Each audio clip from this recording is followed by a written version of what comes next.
Okay, well, welcome everyone. Today we're going to talk about job search resilience. And my name is Dr. Denise Wolf, and I'm with the Career Center here at Sac State. And I am a career counselor, and I've been on campus for about 5 years now. So I'm excited to chat with you all today. And I hope that you all are doing well and trying to navigate this virtual educational world that we're in. But we appreciate you all being here. So I want to start with telling you a little bit about my own story. I find that helpful when talking about any sort of topic that we're trying to teach or educate on. And no matter where you are in the job search process, whether you are in your first year of college, you may be aspiring towards a part-time job or an internship, or maybe you're graduating this semester and you're looking for a full-time opportunity. You can really apply these principles and these ideas that we're going to discuss today to any of those situations. So I want to share with you all as part of my job search journey, as I graduated with my master's degree in 2010 from San Jose State. And during that time, we were in a recession, our economy was, as a country. And so there are some comparable things that were going on then that are going on now. Things are a little bit different economy-wise now, thank goodness, because there are industries that are still thriving and hiring. And it isn't like it was in the recession, in which most industries were really stifled by the recession. So when I graduated, my aspiration was to work in higher education, like I'm getting to do today. And no one was hiring because the universities were all on a hiring freeze. And even the community colleges, the CSU, the UC system. So I was fearful. I didn't know what I was going to do. And I was a career changer. So I had worked in retail management prior to getting my master's degree.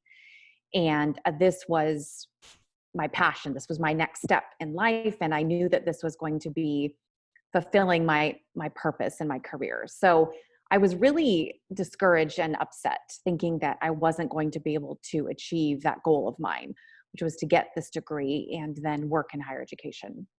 And I actually did have to go back to retail management for about 6 months.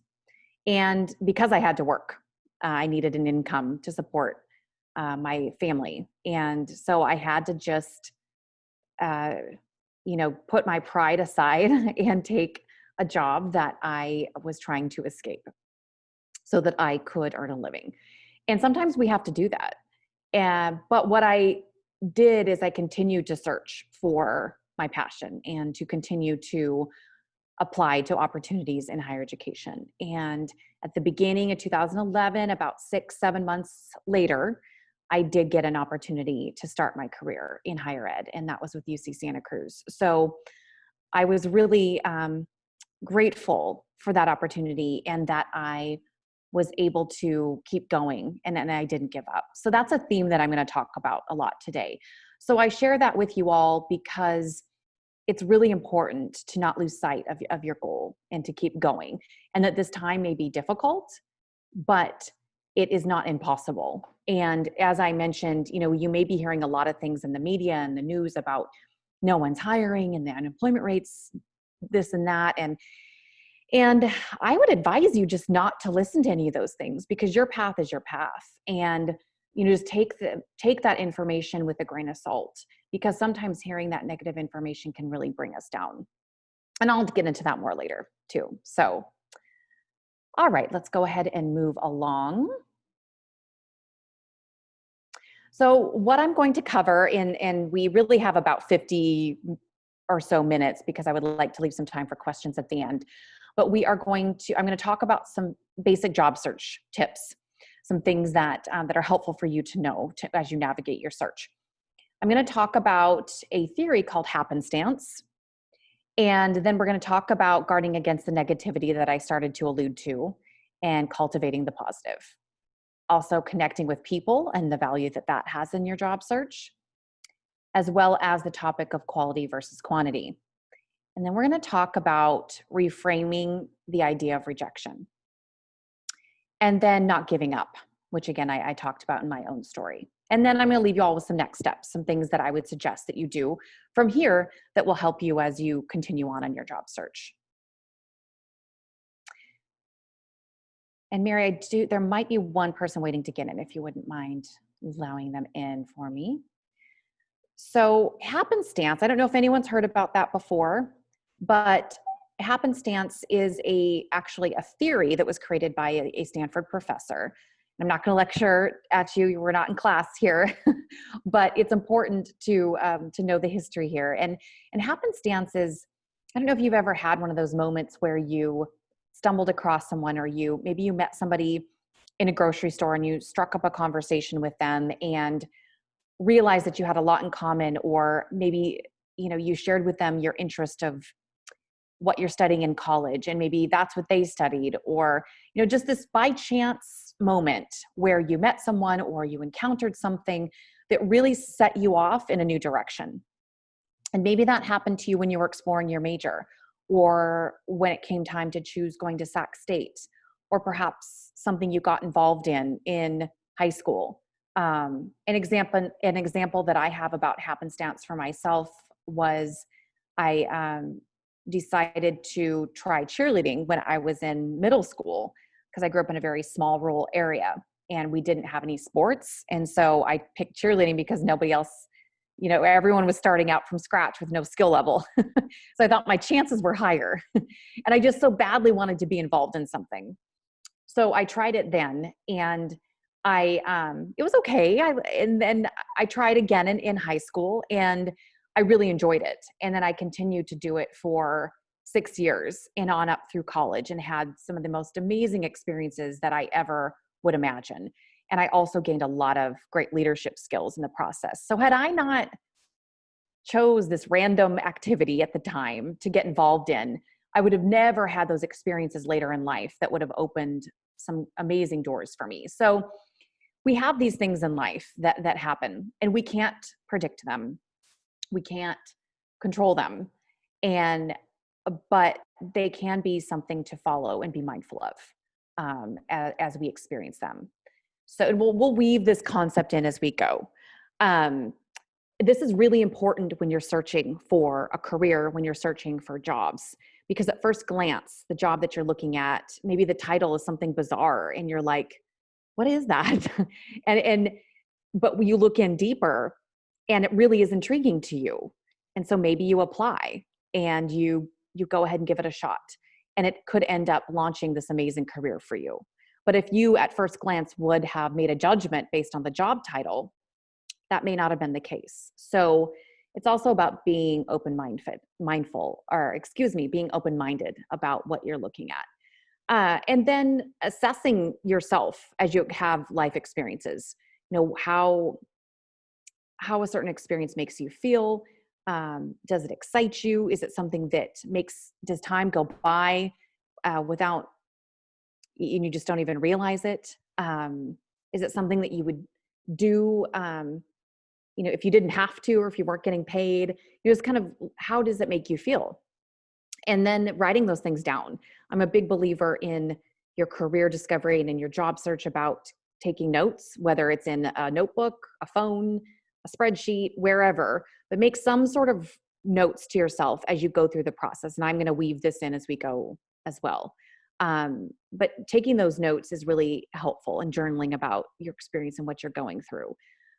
Because this is not, the job search process isn't linear. It's not an equation that, A plus B equals C. It doesn't work that way. So it's important that we really connect with ourselves.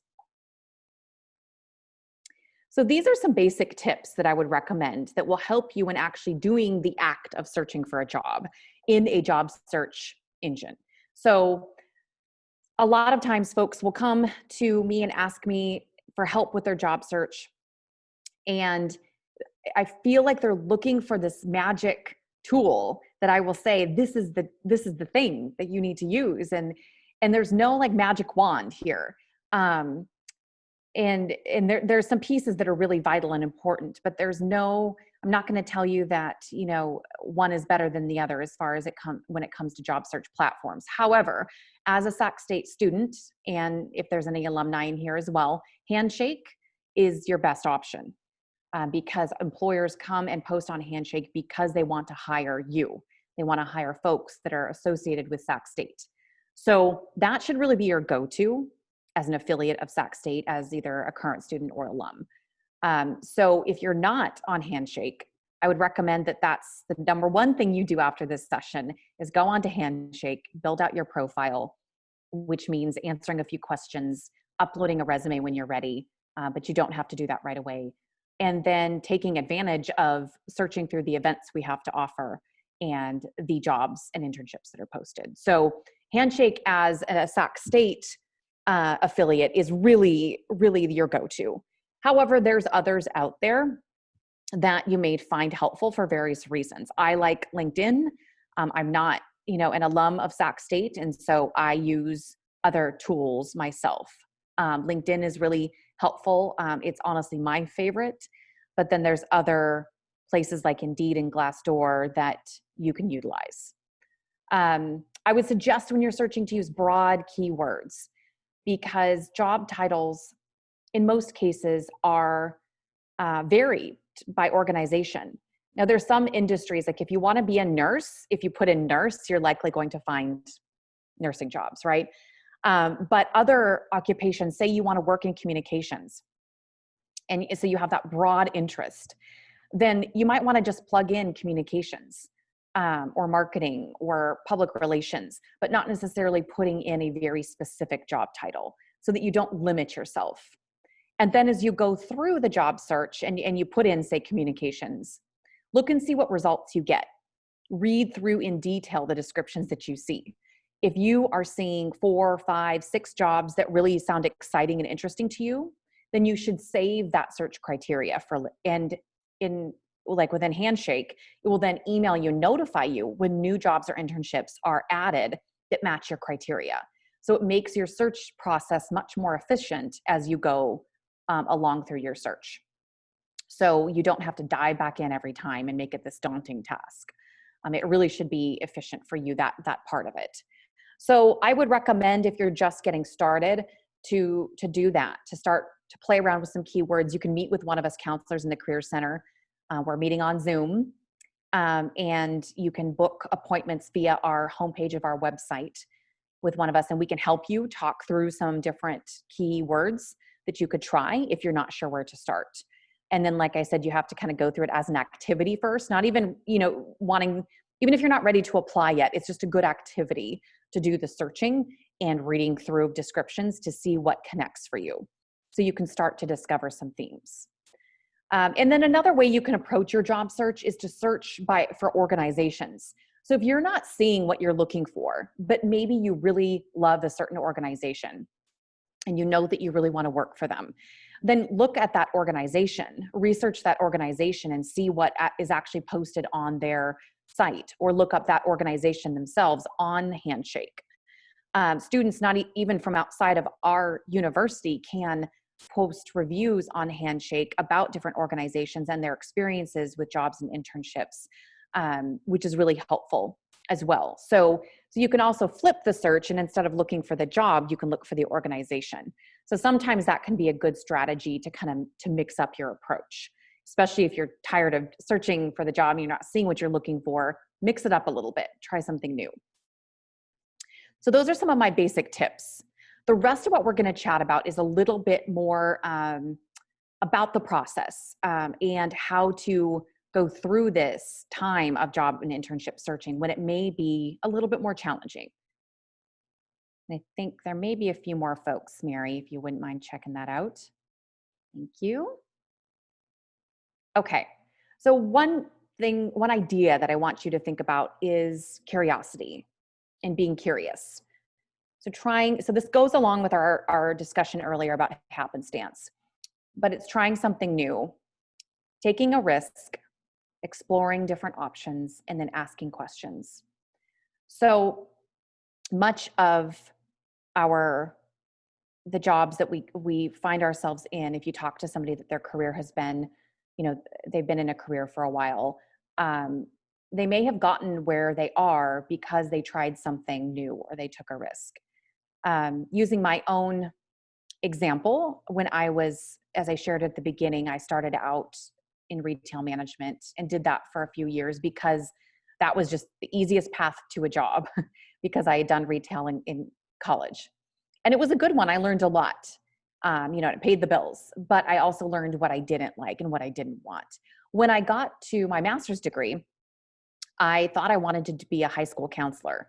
And then I got my first internship as a grad student in the College of Engineering at San Jose State. And for one thing, I never would have picked engineering. And I didn't think I wanted to work in the college setting. But after a year in that well, maybe even less than that, after about 6 months in that internship, I totally changed my mind. And I knew I wanted to work in higher ed. And that was 11 years ago. So had I not, and when I was looking for an internship, I was honestly looking, I don't want to say I was looking for anything because that sounds bad, but I was really very open to whatever it was. And because of that, I got that opportunity. And had I looked at engineering and been like, oh, I know nothing about engineering, I have no interest in that because I don't know anything about it. If I'd let that scare me away, or if I looked at it and said, well, this isn't at a high school, then I don't know what would have happened. So I use that example just to encourage you all to open up, take off the blinders a little bit and open up what you're looking at because you might miss something. And just be curious about what all is out there. Try it out. And I think that sometimes you may discover this whole other path for yourself. And that's what I really love about this time in life when you're in college and you're undergrad, is that you can do it's much more open and to do these things than it is later in life. Like it was for me after I'd already been working. And then I realized that my career really wasn't exactly what I wanted. And it was very important to me that I find a career that I enjoyed and that was purposeful. And so that's why for me, I had to do some soul searching there. But during college at this time, it's a great opportunity to be curious and explore. So I encourage you to do that and ask questions, of folks. As you're in presentations like this, ask the presenter, ask a professor. If you hear a speaker, be brave and ask them something that might be burning in you to ask, because that could open up a relationship with that person too, that could be beneficial. So I also want to talk about guarding against negativity and then cultivating the positive in your search. So sometimes what can happen, especially right now when there's certain industries that are maybe not hiring as much as they were before, you can start to feel down or a sense of negativity in your search process. If you have put a bunch of applications out there and you haven't heard any responses, it can be discouraging. There's also, as I mentioned at the beginning, there are some negative messages out there in the media about the state of employment and about unemployment numbers and things like that, which can be from many different reasons, and we can't fully understand that. So I just encourage you to take that information with a grain of salt, and not to say that everything you hear, it may not be valid. Just think about where they're coming from. And, even from the Career Center, we were asked to do a lot of media spots over spring when COVID first hit, and about the job market. And they were coming to us. I think we did 2 or 3 of them, and the media would come to us with this dismal this dismal message they wanted to portray. But we were like, no, there's industries that are still hiring, and in fact some are growing. Like we look at Amazon and the growth, and Amazon has tons of opportunity for you to connect with them on Handshake. So maybe Amazon isn't what you thought you might want to do, but check it out. Again, be curious, because that's where the growth is happening, right? So we have to be flexible in this moment to not be sad and down in the dumps because what we first thought we wanted to do isn't available right now, but look for the positive and look for where we could go and what is available. So, as the Career Center, we've been trying to flip that message so that you all do have some hope, because there truly are areas that are even growing. You just have to, and I share the hashtag down there that you can follow on LinkedIn. It's Hiring Now, and they send out, I think it's weekly, they send out it's kind of like a newsletter, but it comes in your LinkedIn feed. And I think I get an email about it as well, but it shows all these organizations that are hiring. And it starts out, at least some of the ones that I've seen, they may start out with like customer service stuff like Rayleigh's or, Safeway or things like that. But then as you go along, you'll see some of the bigger industries, the other types of industries that are in there as well. And I was amazed. So it helped open my eyes too, to see, okay, great. Like this is really where the hiring is taking place right now. So I encourage you to focus on those positive messages. And, if you hear people around you saying things too, like, absolutes, like, oh, it's going to be so difficult. You'll never find anything. You're going to have to move back with your parents. You might as well, keep, and I don't mean this as a negative, but sometimes students will vie to go to grad school just because they don't think they can find a job. Not that there's anything wrong with that, but do grad school for the right reasons. That's another thing we can talk about if you want to book an appointment. But there are jobs out there if you're ready to get out and start working. And as you hear those absolutes around you, maybe from friends, from family, try to really protect yourself from that. Because I know one that I heard when I was transitioning into this field, is that everyone wants to work in higher ed out of my program, right? My grad program. And so it's going to be so competitive. You're never going to get a job in there. And that was scary to me, because I'm like, oh, am I doing the right thing? I'm competing with all these people that have more experience than me. They're not changing careers. But I just decided to ignore it and keep going anyway.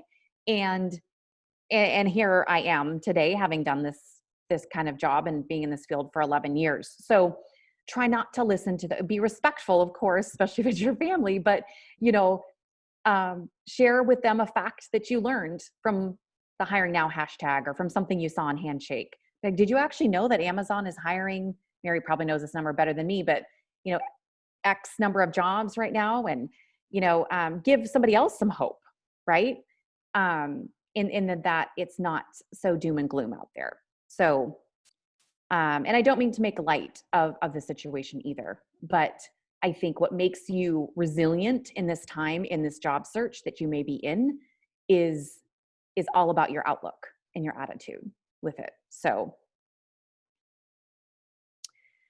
it's super, super important in this next point to understand how to connect with people, because 80% of jobs, roughly, are found via folks we know. So they're really not found. I mean, the majority aren't found via the job that you applied to, the old standard way, and they contacted you, etc. So it is very important that you see who you can connect to that can give you some inside information about their industry. And I'm not saying reaching out to someone and saying, "Can I have a job, please?" Because that doesn't feel good to anyone.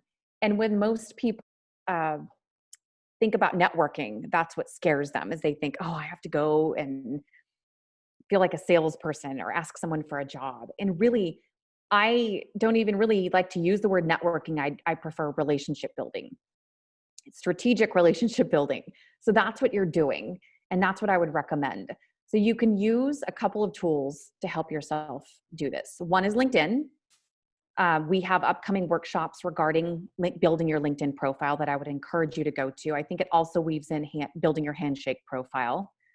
So I would suggest having a 30-minute chunk of time in one of your days upcoming to work on your profiles for LinkedIn and Handshake.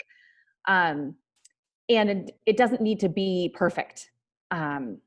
It's really not super difficult. And your picture doesn't need to be a professional photo that you did in a photo shoot. However, just be mindful it's not one that you would, with you and your friends, very casual, but you could, but certainly having a photo is helpful.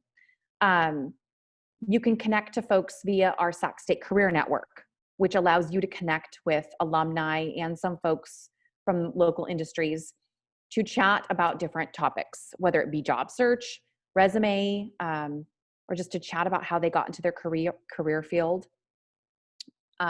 You can connect with them on that network. I thought I hyperlinked it in here, but you can find Sac State Career Network on our Career Center homepage. And Mary, if you can put that in the chat, our homepage, and then there's a list of tools on the right-hand side that Handshake's listed there, as well as a Sac State Career Network. So there's a lot of different tools that we have that I'm suggesting that you connect with. So you don't have to allot a large chunk of time to engage in all these things. I would suggest that you kind of break it down and build out your to-dos for how you, so like I was saying, maybe tomorrow you spend 15 minutes looking at LinkedIn and building a profile or updating your profile. Maybe the next day it's Handshake. Maybe the day after that, you're looking at the Sac State Career Network. So just build out these little tasks daily, and it won't be so overwhelming as you go through this process. So LinkedIn, and once you get your profile up and running, there's some cool way. I mean, I could talk, it's a workshop in itself, so I'm not going to get too deep into LinkedIn, but it's a great resource to be able to see who works where our Sac State alumni are, where you could connect, where you might have common connections with folks. Because if you're looking at a certain type of job or a certain industry that you would like to get into, then it's really helpful to try and find somebody that's doing that work and do an informational interview with them, which means that you're asking them questions about their experience in that career. How did they get there? How did they discover it? What do they like about it? What advice would they give a current student or a career changer, on getting into their industry? So again, it's not leading with asking for anything. It's asking for them to tell their story, which most people are more than happy to do, because we all at some level want to help. And so I would suggest that once a week, you can try and connect with someone new. And as you think about making connections and building relationships with people for the purpose of your career and job search, start with a list of folks in your friend and family circle first. And they may not be the ones that you talk to themselves, but they may know folks. So maybe your aunt knows somebody that works in marketing that she could then connect you to. So really try to, and again, it's just to do what we call an informational interview, or just to chat, to hear a little bit about their career path. We have a lot of different events that are listed on Handshake that do just this as well, where alumni or employers will come and talk a little bit about their own story. So you can certainly look at those on Handshake if you would like to go to some of those events where you can hear some career stories. And then joining groups, I was going to say on campus, but that are associated with Sac State. Even though it may be a little bit more challenging right now, you may be getting emails from different student groups on ways to engage and things like that. Do your best to try and still do that, because a lot of times within student groups that you affiliate with and participate in, you meet folks that way too. So it may not be your fellow students that are going to lead you towards a job opportunity or guide you towards a career option, but it could be a speaker they have come in, or it could be an alum from that group that comes back and shares some of their story. Or maybe somebody in your group has a family member that they could connect you to. So there are these other ways that even your own student involvement can connect you in a way that could impact what you do next after graduation. And then finally, I want to encourage everyone to attend our job and internship fairs. So we're still having them, even though we're not on campus. They're done via Handshake. We have 3 of them this semester. Most students that I talk to, in fact, I'm going to go out on a limb and say all students that I've talked to that have gone, and this is just me personally with students I work with, they say they've either gotten a job offer or internship offer from the fair. So that is a great way that Sac State and the local employers have connected so that they can engage with you and actually see you before the application process. So even though it's virtual, you'll have a couple of options. You'll have an option to go in and to a group session during the fairs, and you can hear the employer give kind of their little talk about their organization. And you also have the option to do a one-on-one. So you could, I think you can do both. Mary, correct me if I'm wrong. But I would encourage you, especially if it's an organization or opportunity that's listed that you really are excited about, book one of the one-on-ones. And we're working on getting the schedules of the employers and these one-on-ones and group sessions built in to Handshake. So be patient with us on that, because this is new for us too, and the employers. But we highly encourage you all to participate and to tell your friends that we're still having job and internship fairs. So a great way for you to really kind of catapult your job search forward, if you will. And I would say on average, we have 3 to 4 job and internship fairs every semester. So, and Handshake, again, is your ticket to understanding more about those and who's coming and things like that. So connect with other folks. So quality versus quantity. This is an important point that I like to make in the job search. This is kind of starts to get us a little bit into the application piece, but it doesn't, I have had students come in and tell me, well, I've applied to 100 different jobs and nothing has happened. And then I ask what their process was like. And the process was, in this particular scenario, that they would just kind of mass, attach resume, send, not going above and beyond if there was like an optional cover letter, or, not tailoring their resume, not being mindful in their process. So it's better to put through fewer applications, but have them be really tailored and specific to that job, than to just send out a whole bunch. Like I said, it's not an equation that you can crack the application process or the job search, because there's humans involved at some point in time. Now, there are applicant tracking systems. So large organizations will have computers that will read your resume and application for keywords. So that's why it's very important that when you're applying, that you really read through the job description, and what I recommend is to make a list of the different keywords that you're seeing in the description. I'll read through like 3-4 times and then make a list of those keywords, and then hop back to your resume and cover letter and see what's missing, where you missed keywords that you have experience in or that you have strengths in, and how can you weave that in. And reach out to one of us and book an appointment if you don't know how to do that or you're struggling with that, and we can help you. But doing that will work better every time to get you an interview, and to get through that computer and then on to a person. So it's worth it to take your time, research the organization, especially the cover letter component. If they're requiring a cover letter, do it. If they require something, follow the directions specifically. If you can't follow job application descriptions, they're not going to want to hire you.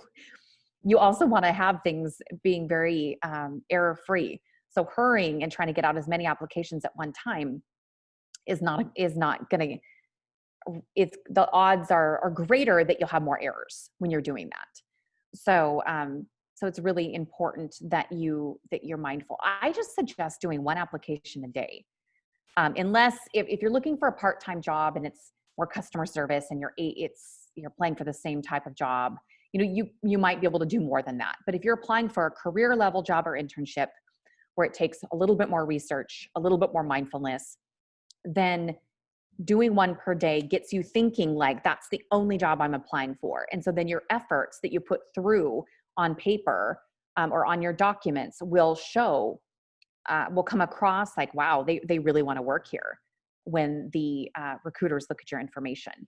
And it also helps you to not burn out in the job application process, because that's a very common thing that will happen, is that you just get tired of submitting applications. And then, as you get tired and burn out, then you get lazy and you don't want to do it. So don't let yourself get to that point. Or if you do, just take a break for a day. And I think I'll talk about that more later. But it's really important, this concept of quality versus quantity. So another thing that can happen in your job search process, and as you start to actually interview or apply to jobs, is that you may feel like you are being rejected. And I have students share that with me a lot. I would encourage you just to get rid of that word altogether. It's a real negative word that can hurt our self-esteem, and it can hurt our demeanor, and therefore hurt our progress towards reaching our goal of job or internship. So it isn't necessarily that they're rejecting you as a person. It's nothing personal. It's a process. And again, there's humans involved. There's, applicant tracking systems involved that are making these choices. And for whatever reason, you either didn't go on to the next step or you weren't selected for an interview, but it isn't personal. And so really just try it can be difficult too sometimes, especially if you've interviewed, to move on. So recognize what you're feeling. Recognize that it may feel hurtful, especially if you've gone far in the process and then all of a sudden, boom, you realize you didn't get the job. So let yourself be there for a minute. If you're feeling hurt, you're feeling frustrated, do something different that day. I would suggest don't go back to your job search. Maybe just completely do something that helps you, helps clear your mind. Maybe that's, trying to think of something we can actually do these days, but maybe that's when the air quality is nice, maybe that's going for a walk. Maybe it's reading, maybe it's meditating or listening to music. So whatever that is, allow yourself space to kind of recoup from that. And that's okay. But then when that 24 hours is over, move on from it. Let it go. Throw it out and move on. Easier said than done, for sure. But if you can try to have that mindset, and you can process it with one of us if you need to, or a family member, a friend. And it can be, you can sometimes get feedback, if you've just applied and, well, even sometimes if you've just applied and not interviewed, you might be able to get feedback. I would say if I don't get a job opportunity, I always try to ask for feedback. Sometimes I get it, sometimes I don't, but you can always ask. There's no risk in asking, like what kind of experience are they looking for, that you could try and gain in preparation for this certain career, or what advice would they have that would help you to move forward. And sometimes it's just fit, honestly, and culture. For a lot of organizations, and those are things that really, if they feel that their organization and culture isn't a good fit for you, that may be a blessing in disguise, because that is a very important piece for you to look at when you're going through this job search process as well. You could want the job so badly, but maybe you don't really connect with the people.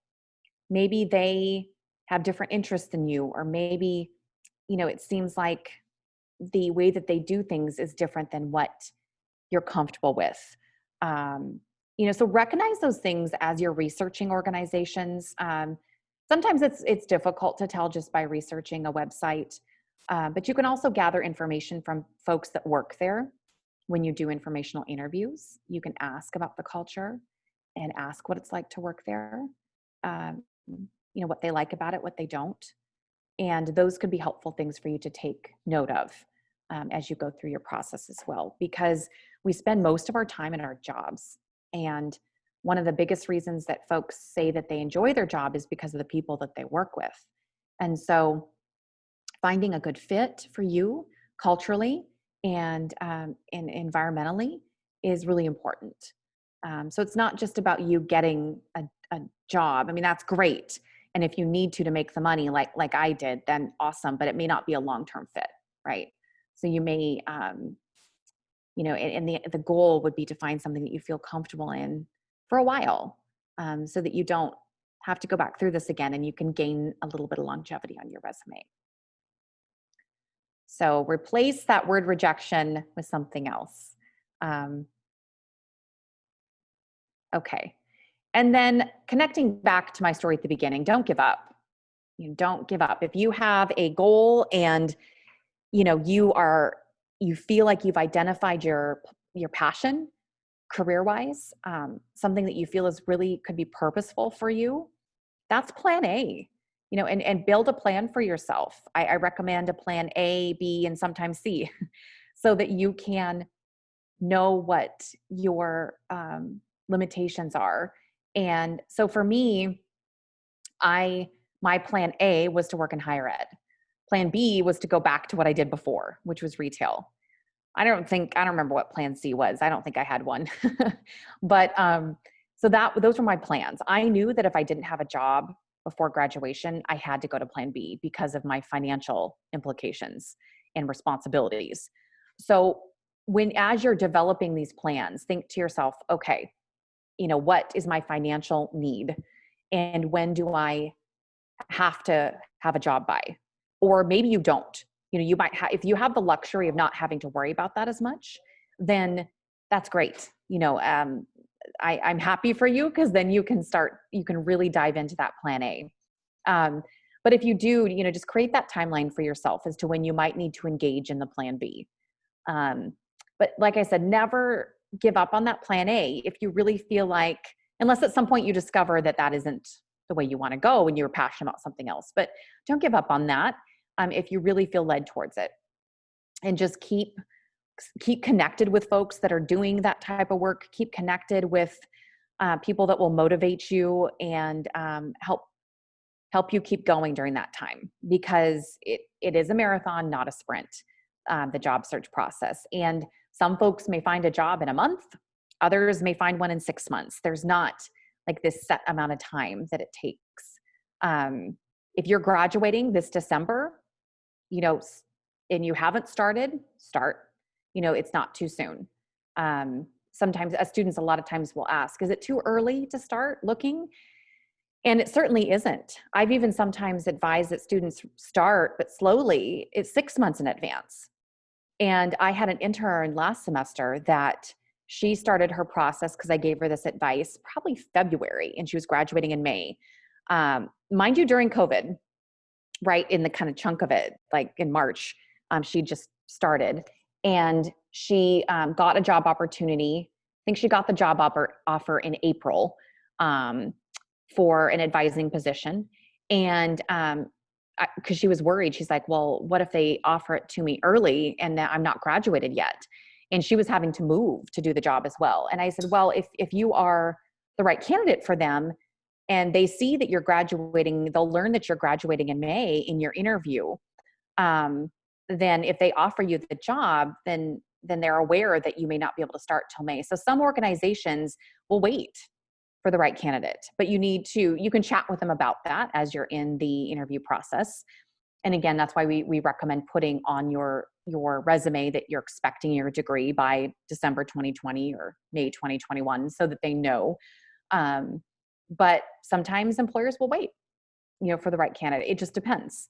So it can't hurt to start what may feel like early, so that you have time to be mindful and go through this process. So my next steps, to sum up what we talked about, that I would recommend for you all, are to create your plan A, B, and C that we just talked about. So if you haven't sat down and thought about the different types of opportunities that you might want to pursue, and you may not know yet, you may need to do a little searching first to kind of see what's out there that matches your interests. But after that, you might feel ready to then create your plan. And this could also fit with internship as well. And then build out your timeline for that as well. How long are you going until you have to engage your plan B? So that will keep you going. And then connect with somebody on the Sac State Career Network that I mentioned earlier. And with that, I didn't add it on our next steps here, but I know I mentioned the first thing you should do after leaving here is to go on to Handshake and build your profile, because that's the best way for you to connect with our employers and events, and job opportunities. So I would recommend that you do that, even though that's not on the list here. And then attend one of our job and internship fairs. that is highly recommended, as we also talked about. And this link takes you to our events and Handshake. And then I would advise that as you're going through all of this, to journal and build some self-awareness. I'm a big fan of getting to know yourself through this, because the more you know your own strengths, interests, and how you're feeling about things, what you like, then the better you're going to be able to find the right opportunity for you that will fit for you. So as you go through this, and you can start to get overwhelmed too. All the stuff that you're learning and taking in can start to kind of snowball in our heads. Happens to me all the time. And so sometimes that can even keep us from sleeping. So write it down, get it out. And no one has to ever see this but you. I would just recommend that you find a way to process and release it. So those are my next steps for you. And I hope that some of this helped. And we can now go ahead and address any questions that anyone may have.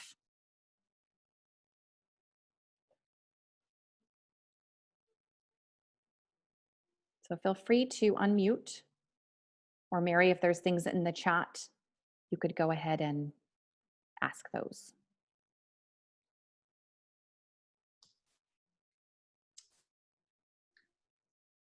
Not seeing anything in the chat yet. Oh, it's time to, we have a few minutes.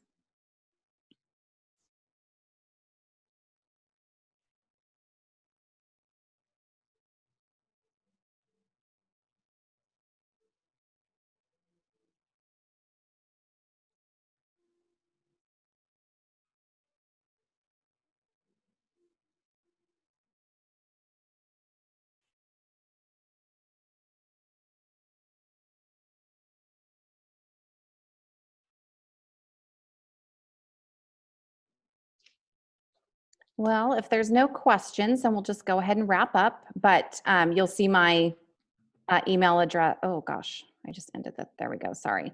My email address on the slide. So if you do have any questions or concerns, don't hesitate to let me know. And then Mary has, I think, did we put here, let me put our website in the chat really quick. I think I just put Sac State Career Network. That's all that's in there Okay. right now. Let me do ours before we leave here.